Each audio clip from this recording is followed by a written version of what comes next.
आज हमारे साथ है प्रद्युमन जोशीला जी, जो वरिष्ठ राजनीतिक विश्लेषक है। उनसे बात करेंगे और जानेंगे कि ये जो आज का घटनाक्रम है इसमें क्या निकलने जा रहा है और क्या प्रभाव पड़ेगा इसका लोकसभा चुनाव पर और हरियाणा की राजनीति। जोशीला जी, स्वागत है आपका। जी बहुत बहुत धन्यवाद। सभी दर्शकों को नमस्कार, राम राम। जी जी तो क्या कहेंगे आज के घटनाक्रम पर? देखो, आज पूरा दिन उठापटक का दिन रहा और चूंकि हरियाणा प्रदेश में नामांकन दाखिल होने शुरू हो चुके हैं तो लिहाजा अब जो है हर रोज ही हरियाणा में कोई ना कोई राजनीतिक गतिविधि किसी ना किसी इलाके में होती रहेगी। आज हरियाणा प्रदेश के आखिरी छोर जो फरीदाबाद लोकसभा का पलवल है वहां से लेकर के हरियाणा के आखिरी छोर आदमपुर में जो राजस्थान के बिल्कुल साथ लगता इलाका है, और तीसरी तरफ जो छोर है हरियाणा की जो राजधानी है चंडीगढ़, वहां तक तमाम पूरा जैसा आपने बताया राजनीतिक गर्मागर्मी रही। और ना केवल एक पार्टी में बल्कि तमाम पार्टियों में राजनीतिक गर्मागर्मी और राजनीतिक सरगर्मियां बड़ी जोरों पर रही और ये हर रोज रहेगी। जी सबसे बड़ा नुकसान जेजेपी को हुआ है आज के दिन।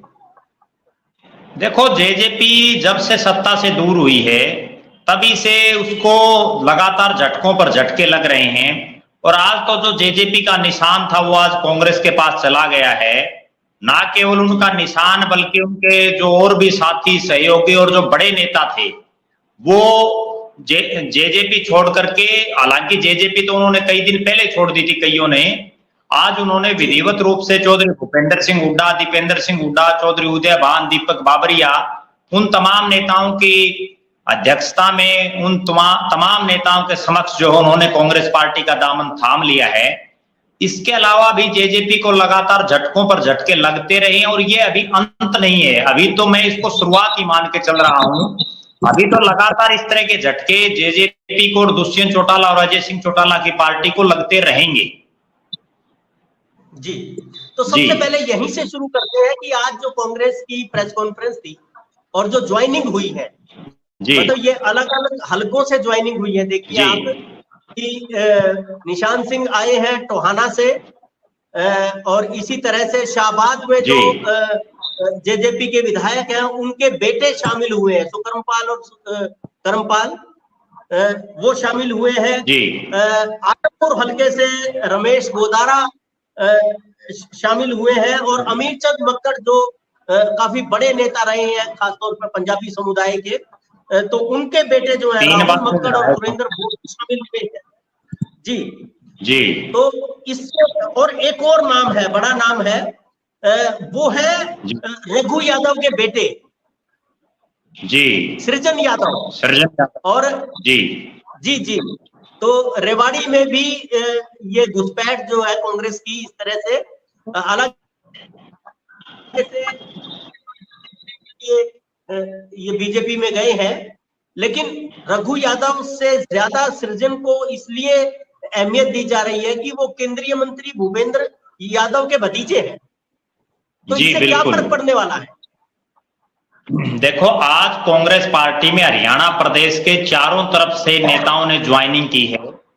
सबसे बड़ा जो ज्वाइनिंग रही वो रही टोहाना में सरदार निशान सिंह की, क्योंकि वो पूर्व विधायक रहे और खुद जो है जेजेपी के प्रदेश के अध्यक्ष रहे पिछले कई, जब से जेजेपी का गठन हुआ है।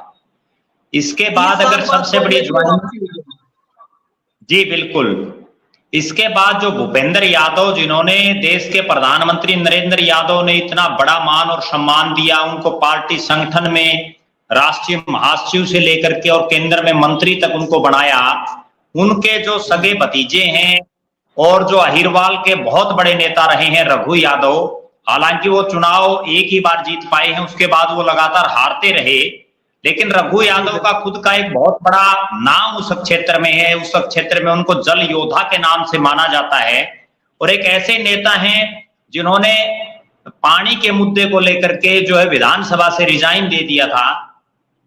उसके बाद उन्होंने कई लोकसभा के चुनाव लड़े, कई विधानसभा के चुनाव लड़े, खुद का उनका एक अपना खासा अच्छा खासा वजूद है। तो उनके बेटे का ज्वाइन करना रघु यादव का, उसके अलावा ये तमाम जिन जिन चेहरों ने ज्वाइन किया है, चाहे आसिम अमीर चंद मक्कड़ 3 बार के विधायक रहे हैं, उनके बेटे, उनके जो पोते हैं और जो उनके बेटे हैं, उन्होंने ज्वाइन किया है। आदमपुर में रमेश गोदारा जो जेजेपी के भी और कांग्रेस के भी जिला के प्रधान रहे हैं, उन्होंने घर वापसी की है एक तरह से, वो दोबारा से कांग्रेस में शामिल हो गए हैं। चौधरी भजनलाल के भी काफी नजदीकी वो रहे हैं किसी समय। इसके अलावा जो सुरेंद्र लेघा हैं, जो जिनको राजस्थान में जब जेजेपी चुनाव लड़ रही थी तो उनको बड़ी कमान वहां दी गई थी, फतेहाबाद के वो जिला के प्रधान रहे हैं, उन्होंने ज्वाइन किया। और सबसे बड़ी जो ज्वाइनिंग रही वो रही एक तरह से रामकरण काला ने ही पार्टी को ज्वाइन कर लिया, क्योंकि खुद वो जेजेपी से विधायक है, इसलिए वो कर नहीं सकते। संवैधानिक रूप से अगर वो ज्वाइन करेंगे तो उनकी विधानसभा की सदस्यता चली जाएगी, लेकिन उन्होंने अपने दोनों बेटे, क्योंकि उनके दोनों बेटे जिला पार्षद भी रहे हैं, ये मैं दर्शकों को एक बड़ी बात बताऊं, दोनों बेटे अलग अलग वार्डों से एक ही टर्म में जिला परिषद के सदस्य रहे हैं। तो उन्होंने जिस तरह से ज्वाइन की है, निश्चित रूप से शाहबाद से लेकर के और फतेहाबाद तक और अहिरवाड़ से लेकर के और जो है हिसार तक पूरे हरियाणा प्रदेश के बड़े बड़े नेताओं ने ज्वाइन किया है। निश्चित रूप से इस ज्वाइनिंग के बाद लोकसभा चुनाव में कांग्रेस पार्टी को बहुत ज्यादा फायदा होगा। हालांकि मैं इसको अभी भी शुरुआत समझ रहा हूं, क्योंकि अभी और भी बहुत नेता कांग्रेस पार्टी में शामिल होंगे। जी, तो इससे क्या लगता है आपको कि भूपेंद्र सिंह हुड्डा, जिनकी अभी लोकसभा चुनाव की जो टिकटें बटी हैं उसमें काफी उनका अहम भूमिका रही है और उनको काफी तवज्जो मिली है, तो उनका कद और बढ़ेगा इससे? हरियाणा की राजनीति कुछ अलग से निकल के आएगी भूपेंद्र हुड्डा के आसपास, अब वो केंद्रित होने वाली है ज्यादा?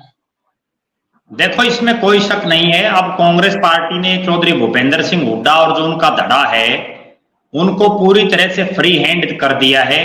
और जिस तरह से लोकसभा चुनाव के 8 में से 7 टिकटें चौधरी भूपेंद्र सिंह हुड्डा के खासम खास लोगों को मिली हैं, और 8वीं टिकट भी कुमारी शैलजा को मजबूरीवश देनी पड़ी, क्योंकि वहां कोई बहुत बड़ा चेहरा कांग्रेस पार्टी के पास नहीं था। वरना तो अंबाला से भी कुमारी शैलजा को टिकट ना मिल करके और सिरसा से देना, कहीं ना कहीं ऐसा लग रहा है कि हरियाणा प्रदेश में एसआर के गुट को पूरी तरह से नेस्तनाबूद कर दिया है चौधरी भूपेंद्र सिंह हुड्डा ने। और ना केवल उनको, बल्कि जाट समाज के तो जो 2 बड़े चेहरे, बड़े नेता रहे हैं हरियाणा प्रदेश की राजनीति में, किसान कौम के, जिनमें चौधरी छोटूराम और चौधरी बंसीलाल, उन दोनों के जो राजनीतिक वारिस हैं उनको भी चौधरी भूपेंद्र सिंह हुड्डा ने टिकटें नहीं लेने दी। तो निश्चित रूप से आज के दिन चौधरी भूपेंद्र सिंह हुड्डा से बड़ा नाम कांग्रेस पार्टी में कोई भी नहीं है। और उन्होंने आज फिर दिखा दिया कि जिस तरह से कांग्रेस आलाकमान ने उनके ऊपर विश्वास जताया है, उस पर वो लगातार खरे उतर रहे हैं। और उसी का नतीजा है कि आज इतनी बम्पर ज्वाइनिंग उन्होंने हरियाणा प्रदेश में करवाई, जिसका मैसेज लोकसभा चुनाव में बड़ा सीधा सीधा जनता के सामने जाएगा। जी बिल्कुल ठीक। हाँ, लेकिन दूसरी तरफ अगर फरीदाबाद की बात करें तो भूपेंद्र सिंह हुड्डा के समधी है करण दलाल, वो लगातार टिकट की मांग कर रहे थे और पिछले 2 साल से तैयारी कर रहे थे लोकसभा चुनाव की। उनको टिकट नहीं मिली है, वो नाराज चल रहे हैं। आज उन्होंने महापंचायत बुलाई थी पलवल में, तो उसमें क्या निकला और क्या फैसले लिए गए, उस पर कुछ बात करें। देखो, करण सिंह दलाल उस क्षेत्र का एक बड़ा चेहरा है। चौधरी भूपेंद्र सिंह हुड्डा के समधी तो अभी कुछ ही साल पहले बने हैं, लेकिन उससे पहले भी वो तमाम फरीदाबाद पलवल के क्षेत्र में एक बड़ा नाम है, एक दबंग चेहरे के रूप में उनको जाना जाता है। कई बार के विधायक हैं, पूर्व में मंत्री रहे हैं।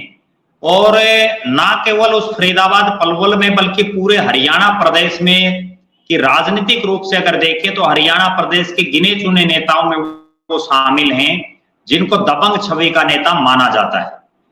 करण सिंह दलाल इसलिए ये प्रयास कर रहे हैं क्योंकि 2019 का जब लोकसभा चुनाव था तो ये फरीदाबाद लोकसभा सीट ही थी जहां कांग्रेस पार्टी ने, वर्तमान में जो कांग्रेस की राष्ट्रीय महासचिव हैं प्रियंका गांधी वढेरा, उनके बड़े खासम खास, उनके पति रॉबर्ट वाड्रा के बड़े खासम खास जो ललित नागर तिगांव के उस समय के विधायक थे, उनको फरीदाबाद लोकसभा से कांग्रेस ने अपना प्रत्याशी बना दिया था। और उस समय अवतार सिंह बढ़ाना, जो यहां से कई बार सांसद रहे, मेरठ से भी वो सांसद रहे, उन्होंने पार्टी के शीर्ष नेतृत्व पर दबाव बनाया और रातों रात उस टिकट को चेंज करवा करके ललित नागर के बजाय अवतार सिंह बढ़ाना को कांग्रेस ने अपना प्रत्याशी बनाया। इसी तरह का प्रयास अब करण सिंह दलाल कर रहे हैं।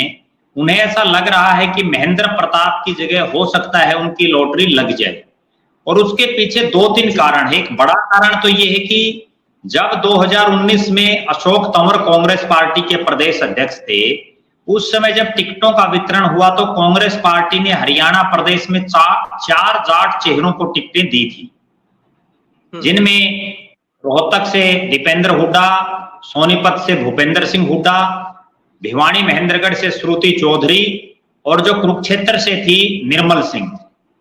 लेकिन इस बार कांग्रेस ने केवल 2 जाट चेहरों पर दांव खेला है, जिनमें जयप्रकाश जेपी और दीपेंद्र सिंह हुड्डा हैं। तो लिहाजा उनको कहीं ऐसा लग रहा है कि हो सकता है पार्टी के दिमाग में ये चीज आ जाए कि फरीदाबाद से किसी जाट नेता को टिकट दे दी जाए, क्योंकि ये वो लोकसभा क्षेत्र है जहां रामचंद्र बेंदा, जो जाट समाज से ही आते थे, वो कई बार लगातार 3 बार यहां से सांसद बने। और उस दौर में वो बने जब भारतीय जनता पार्टी का कोई बहुत लंबा चौड़ा वजूद हरियाणा प्रदेश में नहीं था, प्रदेश स्तर पर अगर देखा जाए तो।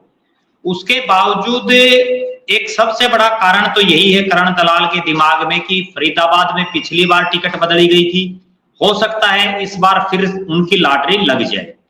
दूसरी, जैसा मैंने बताया कि जाट समाज का जो बात है। तीसरी, महेंद्र प्रताप की उम्र को लेकर के, क्योंकि महेंद्र प्रताप खुद भी नहीं चाह रहे थे कि वो चुनाव लड़े। वो अपने बेटे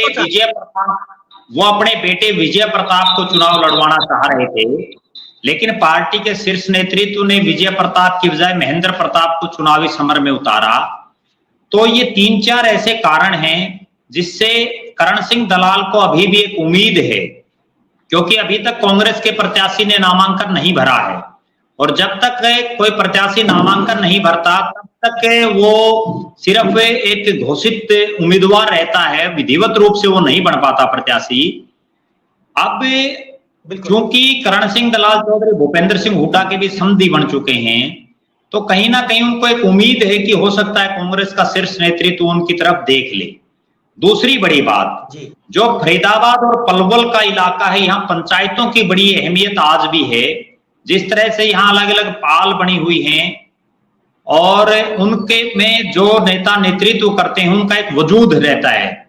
तो आज जिस तरह से करण दलाल ने जो एक पंचायतों में एक कमेटी जो पंचायत में बनाई गई है उस पर तमाम अपनी बातें छोड़ दी हैं, और उन्होंने ये कहा है कि ये कमेटी पहले कांग्रेस के ही शीर्ष नेतृत्व से बात करेगी, और उसके बाद अगर वो कुछ हाँ ना करते हैं तो उसके बाद ये कमेटी फैसला करेगी कि निर्दलीय चुनाव लड़ना है, किसी पार्टी के चुनाव चिन्ह पर चुनाव लड़ना है, या घर बैठ जाना है। कहीं ना कहीं वो कमेटी ये तो है नहीं कि करण सिंह दलाल से पूछे बिना कोई फैसला कर देगी।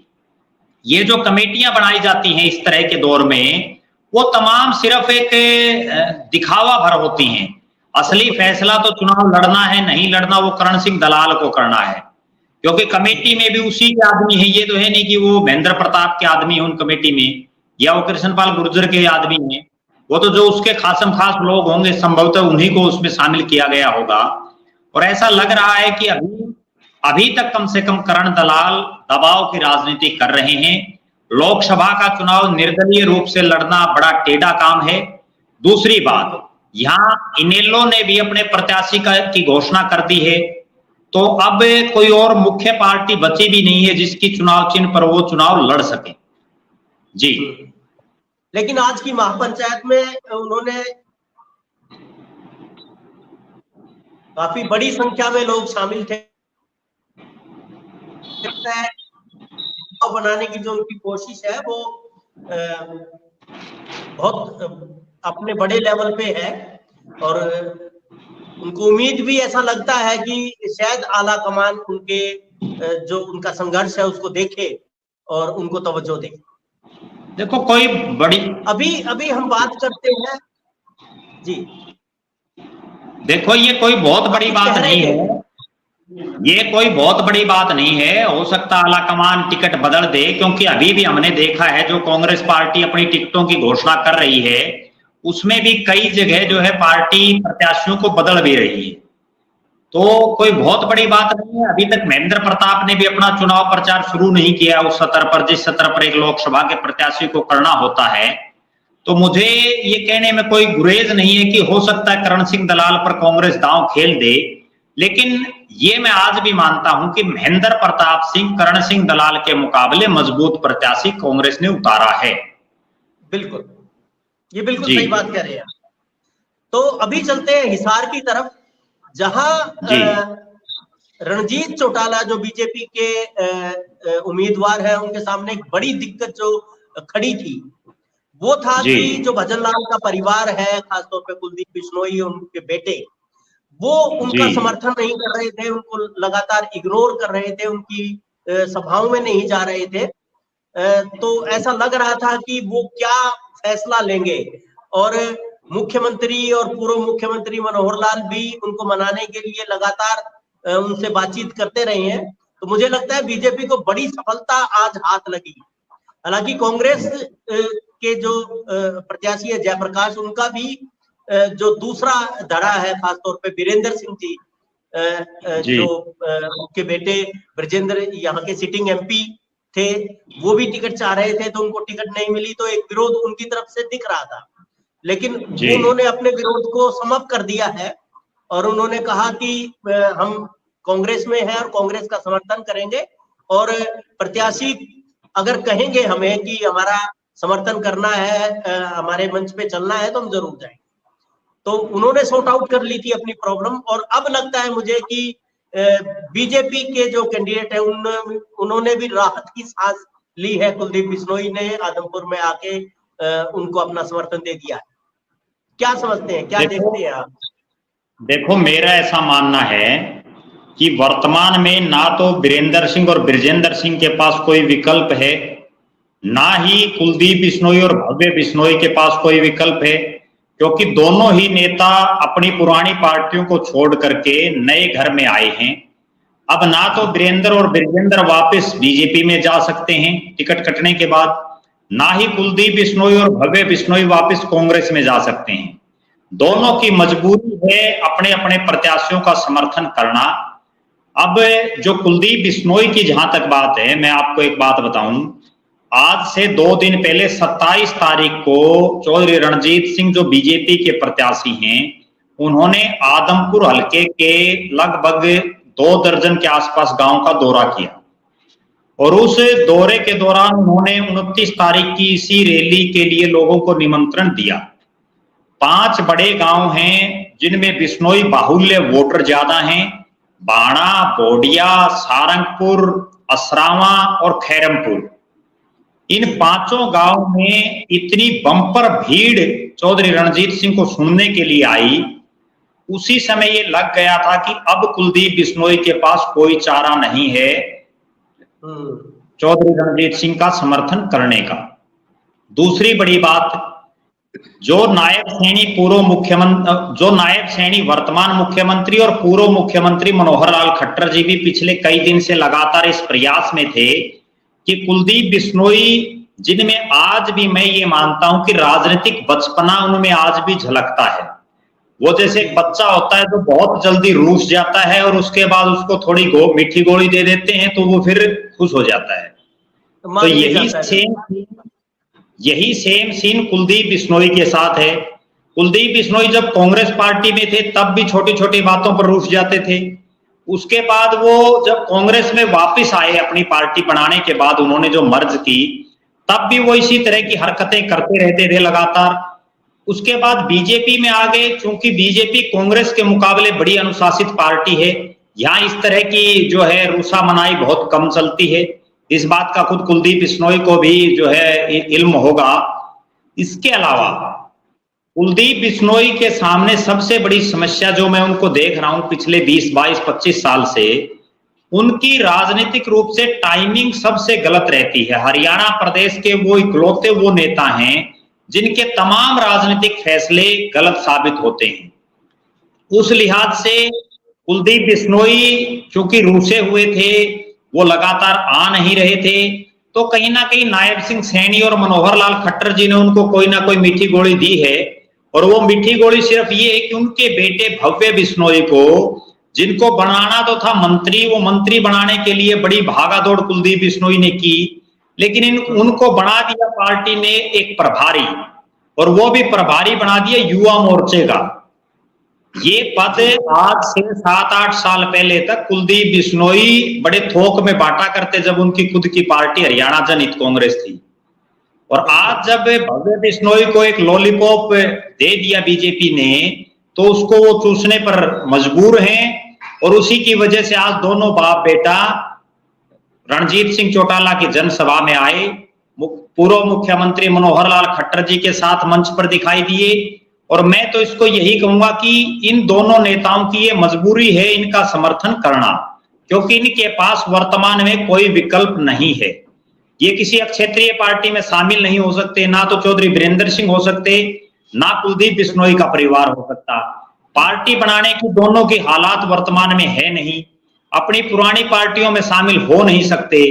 और अब तो इन दोनों ही नेताओं के पास कोई बहुत लंबा चौड़ा कैडर भी नहीं बचा है, क्योंकि ये दोनों ही, कुलदीप बिश्नोई का परिवार आदमपुर तक सीमित रह गया है, चौधरी वीरेंद्र सिंह का परिवार उचाना विधानसभा तक सीमित रह गया है। तो कोई बहुत लंबा चौड़ा वजूद इन दो विधानसभा क्षेत्रों के अलावा दोनों परिवारों का अब नहीं बचा है।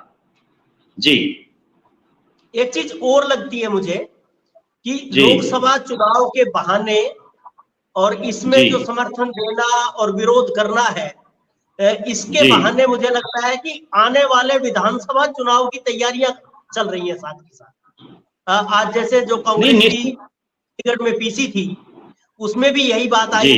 भूपेंद्र सिंह हुड्डा ने शुरुआत ही यहाँ से की कि अब हमें लगता है कि आने वाली जो सरकार है हरियाणा की, वो 100% कांग्रेस की बनेगी। तो शुरुआत यहीं से होती है। तो मुझे लगता है कि ये जो कोशिशें चल रही हैं, जो समर्थन देने की भी है, थोड़ा सा विरोध करने की भी है, रुस्सा मनाई भी है, वो इस तरह की है कि हरियाणा की राजनीति में और आने वाले विधानसभा चुनाव में अपनी सीटें पक्की कर लें, अपनी जगह बना लें। देखो सैनी साहब, मैं एक बड़ी कड़वी बात आपको बताऊं दर्शकों को। भारतीय जनता पार्टी एक अनुशासित पार्टी और आज उस हालात में है कि कोई भी इस पार्टी के सामने अपने जो है दादागिरी नहीं चला सकता, वो चाहे कोई कितना बड़ा नेता हो। हमने देखा कि इस पार्टी में जो बड़े बड़े नेता थे, चाहे पंडित रामविलास शर्मा थे जिन्होंने इस पार्टी को बड़ा सींचा, चाहे अनिल विज थे जो बुरे समय में भी बीजेपी से जीतते आए, चाहे वो ओम प्रकाश धनखड़ हो, कैप्टन अभिमन्यु हो, उन जैसे जो बड़े तुर्रम खान थे राजनीति के, उन सबको खुदे लाइन लगा दिया। क्योंकि वो तमाम नेता इस तरह के उलझुल बयान देते रहते थे कि हम ही सब कुछ हैं। उसी तरह से कुलदीप बिश्नोई को भी यह आभास है कि अगर वो थोड़ा सा भी कुछ ज्यादा बोलेंगे तो अभी तो उनकी लोकसभा की टिकट पार्टी ने काटी है, आगे विधानसभा की भी कट जाएगी, कोई बहुत बड़ी बात नहीं है। क्योंकि हमने देखा है बड़े बड़े जब ये पार्टी, शिवराज सिंह चौहान जो सिटिंग मुख्यमंत्री जिनके नेतृत्व में चुनाव लड़ा हो, उनको मुख्यमंत्री से हटा करके डॉक्टर मोहन यादव को बना दिया। वसुंधरा राजे सिंधिया जिनको राजस्थान की महारानी बोलते हैं, जिनसे पूरा ये देश में ये मैसेज था कि महारानी ही मोदी से टक्कर ले रही है, उन्हीं से पर्ची निकलवा दी गई और जो है भजनलाल शर्मा को वहां मुख्यमंत्री बना दिया गया।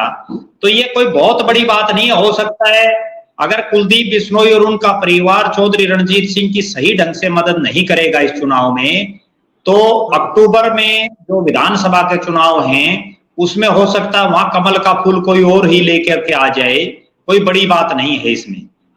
इसी तरह से वीरेंद्र सिंह के परिवार का जैसे आपने जिक्र किया, जिस तरह से चौधरी भूपेंद्र सिंह हुड्डा ने ब्रिजेंद्र सिंह की को टिकट नहीं लेने दी, उनकी टिकट कटवा करके अपने खासम खास जयप्रकाश को दिला दी, तो ये भी तो हो सकता है कि विधानसभा चुनाव में भी वो ब्रिजेंद्र सिंह को टिकट ना लेने दें। कोई बहुत बड़ी बात नहीं है, क्योंकि आज चौधरी भूपेंद्र सिंह हुड्डा सर्वे सर्वा हैं।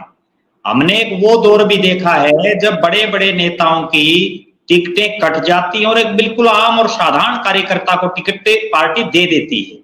तो कोई भी नेता अगर ये समझे कि पार्टी की रजिस्ट्री मेरे नाम है और मैं तो टिकट नहीं छोड़ूंगा, तो वो ये गलतफहमी अपनी दूर कर दे, चाहे वो बीजेपी में हो चाहे वो कांग्रेस में हो।